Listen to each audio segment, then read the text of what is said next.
Well, good morning everyone. Today is a quick look over the Pormido PR996 12-inch rear view mirror DVR camera.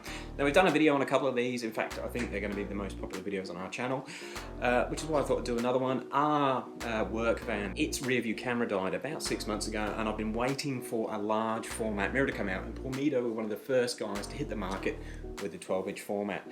Now in this video we're going to have a bit of an unboxing, a feature look at, and then the actual installation, and I'll put some time codes down the bottom of the video so that you can skip into that specific section if that's what you want. But for now, let's get into the video.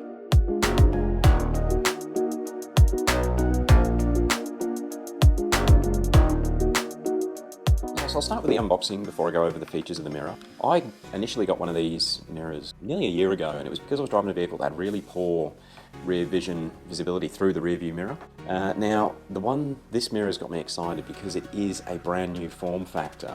Pormido have just released this whopping 12-inch rectangular mirror.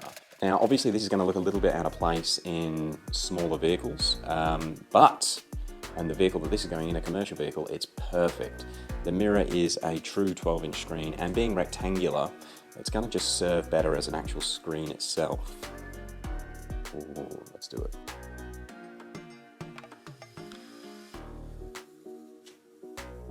Nice.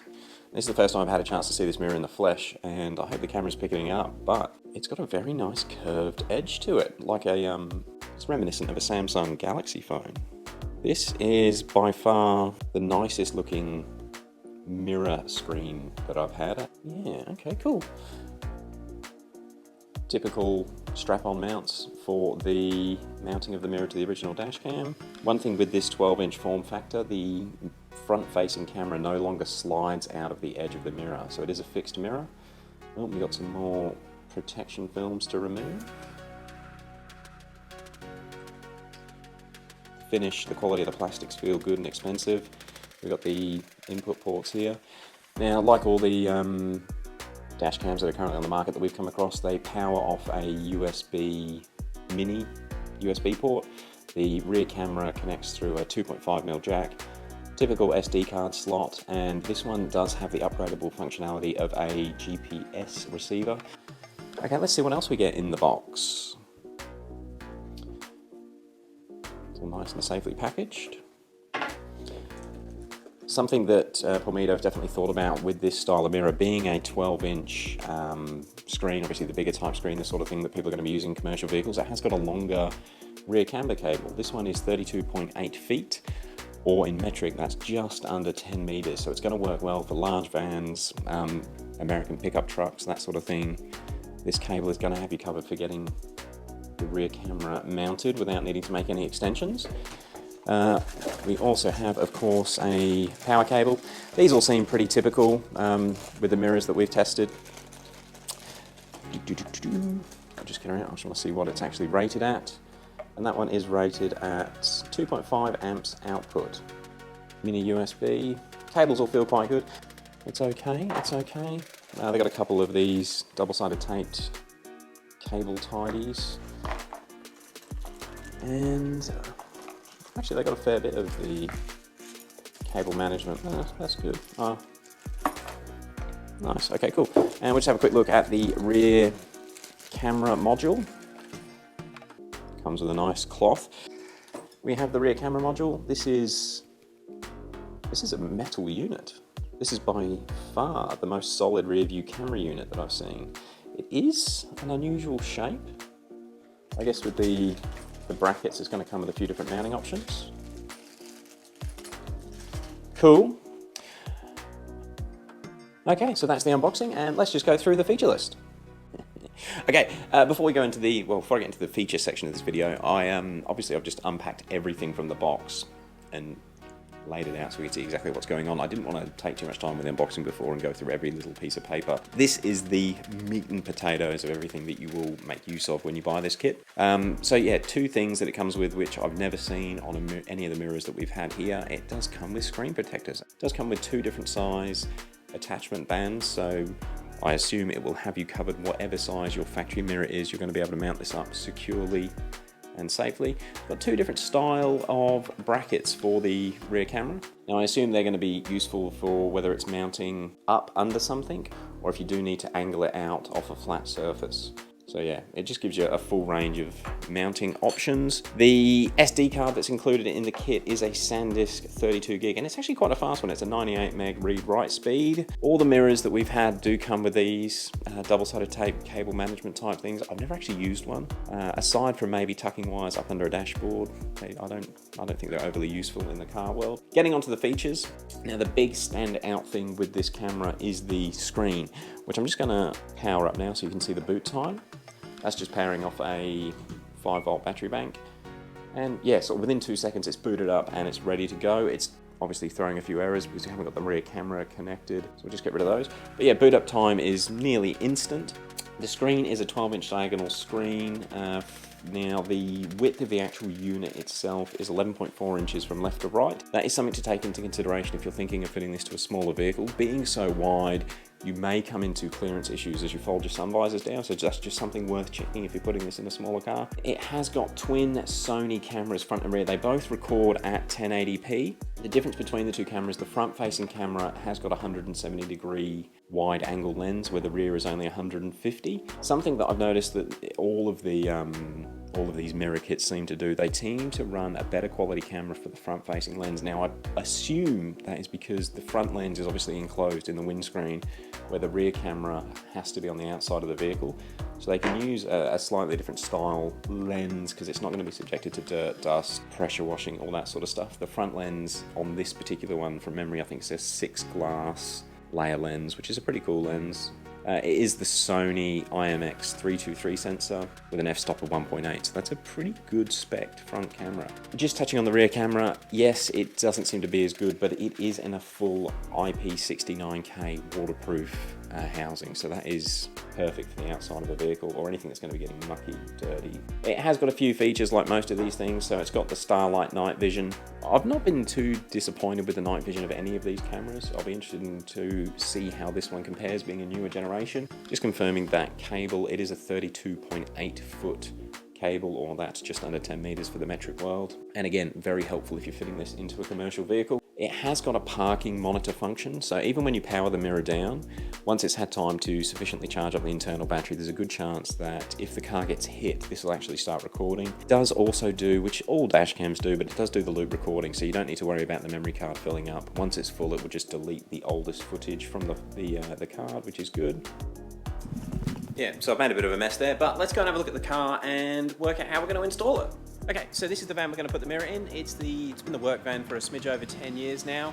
You may recognise it from some of the videos on the channel, but let's have a quick look at how we're going to get this installed. So this van did originally have a rear view camera when we first got the van, and it's super handy on such a long vehicle if you're trying to park it in like a shopping centre car park. Now the camera that was on the van when we got it, it served us well. This actually still works, but the screen that was in the vehicle has died. And I'm gonna mount the Pormido camera up there as well. Now the only sort of great advantage of having it up so high, it does give you better vision down onto the tow bar if you're hooking it up to a trailer. I did think about putting the Pormido in a more normal type spot, sort of next to the number plate lights. The reason I'm not going to do that is purely a time thing, because when you start feeding wires through these sort of wire tidies or cable tie, whatever they call them on cars, it would just make the job a hell of a lot more complicated. Where the original camera that's on the vehicle, it's mounted just through a little grommet there. So I think I'll just run the wire through the same spot, which will come through the hood lining, basically run it down there, all the way to the front of the van, down along the top of the screen, and to the rear view mirror mount just there. Now that should be a relatively quick install, and of course as for the power, I can just run that up the top of the screen, down the A-pillar, under the dash, and get power from the socket there. So I think this should be pretty quick. Let's get into it. I just thought I'd touch on a few things quickly when you do come to installing these. Obviously mounting the mirrors or the screen to the original car mirror is super easy. It's just a matter of selecting the correct size bands or straps. Something that you do need to work out, and the hardest part of installing these into any vehicle, is working out how you're going to run the wires and which sockets need to fit through which holes before you actually mount the wire. So this is the rear camera, which is obviously going to be on the outside of the vehicle. That I need to make sure that's going to go through the hole in the roof, which I know it will, and then that can then connect to that on the inside. So I can start setting or running this cable on the inside of the van straight away, and that's how I'm going to start, because I think that'll be the most challenging thing, although it's probably not going to be too hard on this vehicle. And the same with the power cable. Now obviously with the power cable having the big cigarette lighter socket on that end, I'm going to need to mount that first, start at that point, and then feed this up to the windscreen, because it's obviously going to fit through some holes a lot easier than this will. Anyway, just thought I'd touch on that quickly. I'm going to mount it all up in the car. If I come across any other strange bits or complicated things, I'll make a note of them, but if not, the next thing you'll see is the mirror all mounted up and working. Okay, so just a quick halfway update. I've got the mirror mounted, actually sits on the stock mirror perfectly. Quite like the just the large format. It just suits the big commercial vehicle really nicely. I'm going to leave these wires like this for now. I remember when I did my first mirror on the Megane, I was freaking out about the wires getting annoying and seeing them all the time, but generally once you're actually driving you never notice them. But both the power and the rear camera wire are fed along the top of the screen. The power wire goes down the A-pillar under the dash and up through this convenient little ashtray hole. So that is the power for the mirror, and that is working. And then the rear camera line is just fed up just underneath these two pins, and it's coming out here. And I'm going to actually spin the van around because it's the 2nd of January today and it's so hot outside. So I'm going to put the back of the van inside and sort out the actual camera mount. Okay, so the install's done. No real hiccups. The only thing that's a bit not ideal, I've used the bracket from the old reverse camera that was on here just to mount the camera, and it sort of sticks up out off the roof, which I don't know if I like, but it's going to definitely do the job. I did decide to use one of the screen protectors that these come with. Well, what I thought were screen protectors, but they are actually anti-glare films. I hope the GoPro's focusing on that. Yeah, so it gives it a matte finish, so it's not as reflective as a mirror should be. However, it obviously helps with reflections, and because this vehicle is full of windows when it's set up like this, there's a lot of light inside it, so these screens, obviously they need to be super bright for you to be able to see them. So with this anti-glare, it just makes it easier to see in full daylight. Now, of course, this is actually a work van, so quite often it will be fully loaded to the roof with stock and you cannot see out the back at all, which is when this style of mirror is going to be super helpful. So let's give it its first boot on, or boot up. So just turn the key on.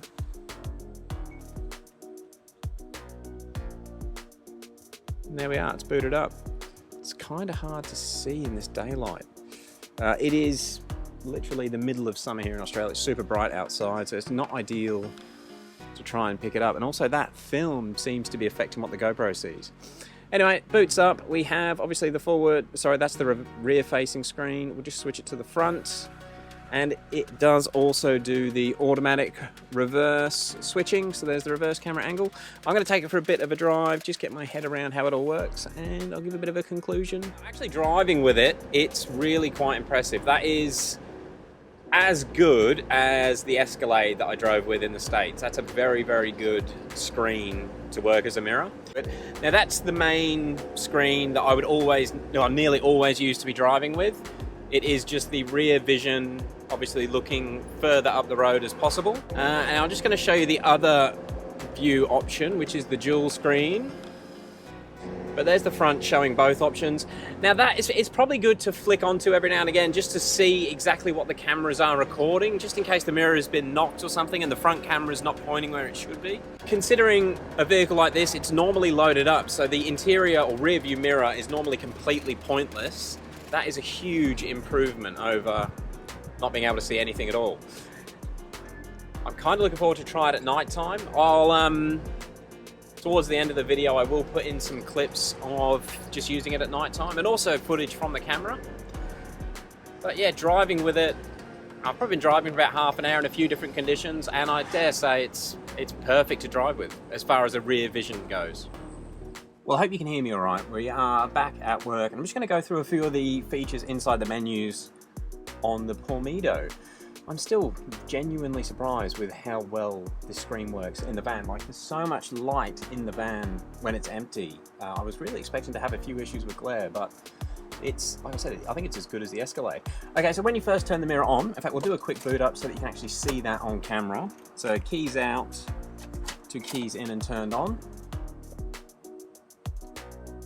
Boots up, and then it's recording within a few seconds. Don't forget, this has got the parking mode, so it doesn't fully go to sleep when you do pull the key out.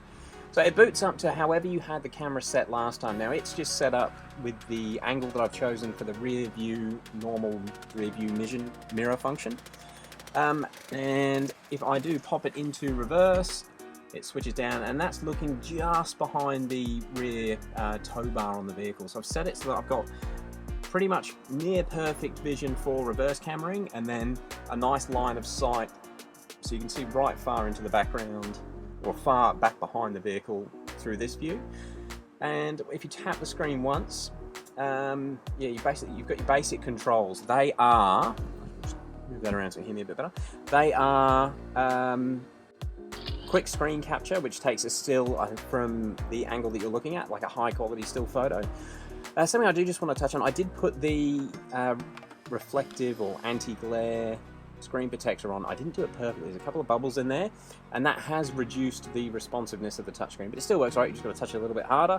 Okay, and so to switch between the views, there is a button. Now, the other mirrors we've had, they are a swipe function. The swipe function on this actually adjusts the brightness, which is something you might want to do at nighttime. Again, I haven't had a chance to use this mirror at nighttime, but it may be super bright considering how well it's working on a super bright day like this. Okay, so to switch camera angles, you push that button there. That's just switched to the one at the front. Now that is looking forwards into a building. We're getting a heap of glare on the windscreen, which is why it looks a bit dull, but when you're driving normally, it's actually lighting up the dashboard. You can see the glass reflecting my hand there. That is the front looking way, and you have got control to look up or down with that. And I've just sort of set it so that it's looking pretty much straight forwards. Don't forget that the actual recording for the DVR, that doesn't have a full wide field of view. It's not what you're seeing through this preview through the mirror when you're using it like this. And we'll switch back to the next view option, which is the dual cameras. Now this view is always really difficult with the other mirrors that we've tried, but because this has got the full 12-inch screen, it gives you quite a good display of both cameras at the same time. And I did try it when we were driving before, and to be honest, I can't think of why you would use it. I think when you're driving, you're going to be in pure rear vision mirror. You don't need to see what's in front of you through there. You just look through the windscreen. So yeah, that's the main interface of what you see when you're using the mirror. Now, if something happens and you want to make sure that that file doesn't get deleted, all you do is tap the mirror once and then just put the lock, and that actually puts a lock on that file so that when the memory card fills up, it won't erase this file. It will be there forever, or until you manually delete it or remove the lock on the file. But we don't need that. We'll just remove that now. So that's unlock the files, and you've actually got to stop recording to get into the menu options of these. So we just go into settings. Now the first thing you see, you have your resolution that the DVR records at, either 1080 or 720. This day and age, I think 1080 is sort of what you'd expect. Although if you want to run a smaller memory card, I mean, they come with a 32 gig card, which is more than enough. I've left it on 1080p. The loop recording is the size of the files that it automatically generates. So that you don't just have 4 GB files of continuous recording. You can do it in either 1 minute, 2 minute, or 3 minute clips. Oh, gone out of it already. And I don't know if that's because it's detected that gentleman moving behind the vehicle and it's gone back to recording, but we'll just stop that and go back to the menu. So we've got loop recording, sound recording, which just records the sound that this mirror here can pick up. Obviously there's no microphone in the rear camera, so it's just what's going on inside the vehicle. Auto recording is so that it'll do what it's just done there. It'll pick up the person in the background. Beep is just so that you get the audible tone to let you know that you've actually touched the screen and it's registered the touch. Image mirroring. Now you use this if you have had to mount the camera upside down. It literally just mirrors the image, but we can leave it all on default for this setup. Clock settings, just to set the clock. The clock display, you can run it in either 12 or 24 hour. Clock display. Okay, you can turn the clock completely off. That's nice. Okay, so with clock settings, you can actually obviously set your time as normal, but then you can actually turn the clock display completely off. That's a nice feature. Most of these mirrors, they force you to see it all the time. Language is obviously set the different languages. Flicker, that is to help with issues with fluoro lights and causing flickering. I mean, it's not something you're probably going to experience on a DVR cam, but I guess it's a nice feature for them to put it in there. I guess if you're parked in an underground car park, it's to help reduce flicker in those sort of situations if you've got parking monitoring on. The 50 Hz and the 60 Hz just relate to the power frequency that the main supply runs on, because the cameras can actually pick up as the lights flicker. So adjusting that will reduce flicker when you're inside an actual mains car park. Started recording again. Let's go back to the menu. Screensaver. This obviously, it will put the mirror to the screen to sleep. We will leave it on because we want to always use it as a camera. G-sensor sensitivity, that is to adjust how sensitive the knock sensor is when you've got it in parking mode. It'll need a knock or a shake or something to set it off. I've left it in middle, and I will report to that, and I'll put in the comments how that plays out as a setting. This vehicle is always parked outside, so it'll be interesting to see how often the camera wakes up to record something going on. I'm going to adjust the volume. Being a commercial vehicle, it can be nice and loud. That will also affect if you're going to play any files back. Time format, that was where I was thinking of before. You can have the 12 or 24 hour. Automatically adjust brightness. I'm going to turn that on. Now that's going to be super helpful. Again, if you're at night, it's going to dim the screen so it's not so bright. Reversing line, they are for when you're in the reverse mode. It's got a guide, I suppose, for the reversing. Format the SD card, reset the setup, and then the firmware version that you're running. All things that you'll probably never adjust. So that was a quick look through the settings and options menu. But the only other thing I just want to quickly try and do is just see if we can play a video back. So if we click on that button, so this is what it's just recorded for the drive that I've gone in. We've got, okay, so we've got, in the first menu, you've got all of the camera files. The second one are the ones where I've hit the lock button. Obviously I didn't leave it on enough to actually lock the file completely. I always unlocked it. The stills are still images that were taken. Okay, and obviously not being a 16:9 screen, it is distorting the image, but at least you can see a preview of what's going on, and it gives you another option to lock the file. That's handy, or you can actually delete it. That's good, being able to clean up things that you don't want on there. Cool. So this is what's recorded for the front and the rear. That's handy. Okay, so going back to all of the files, let's just play one back quickly. It's actually been recording whilst we were doing this. Let me go to one where we were driving. I just want to see what the movement works like, because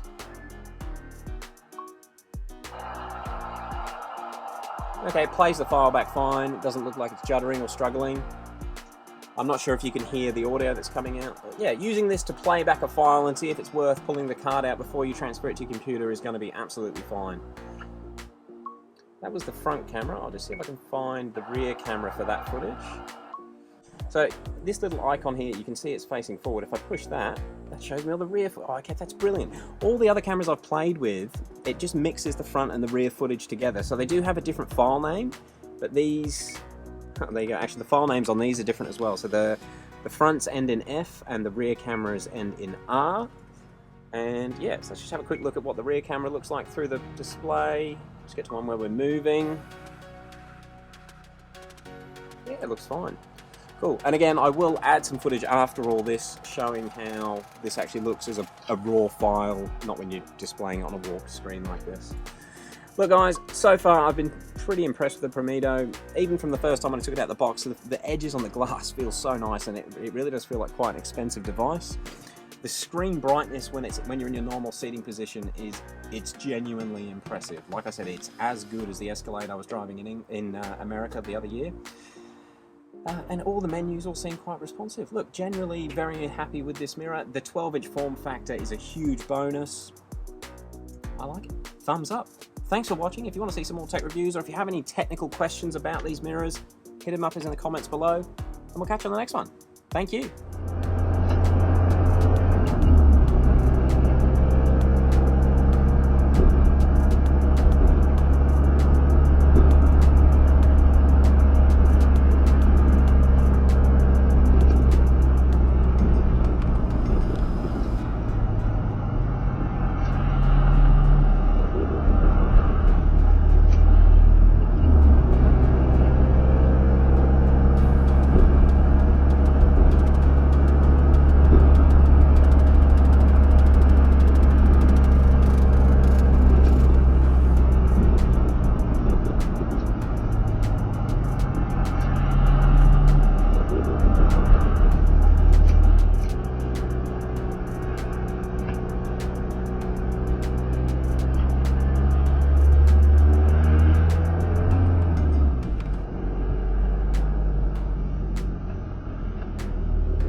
And just some more bonus footage. This is just shot quickly on my iPhone. It is dark outside, and that is what the rear camera is actually picking up. That's pretty damn impressive. It sees a hell of a lot more than you would see just from looking through a normal mirror. Like, it picks up more light in these low light conditions. It's such a good mirror to drive with. I'm looking forward to actually getting this SD card footage off and seeing what it's like, which you guys would have already seen. Anyway, again, thanks for watching. If you've enjoyed it, let us know below. There'll be a link to buy these in the description. Thank you very much, everyone. Peace.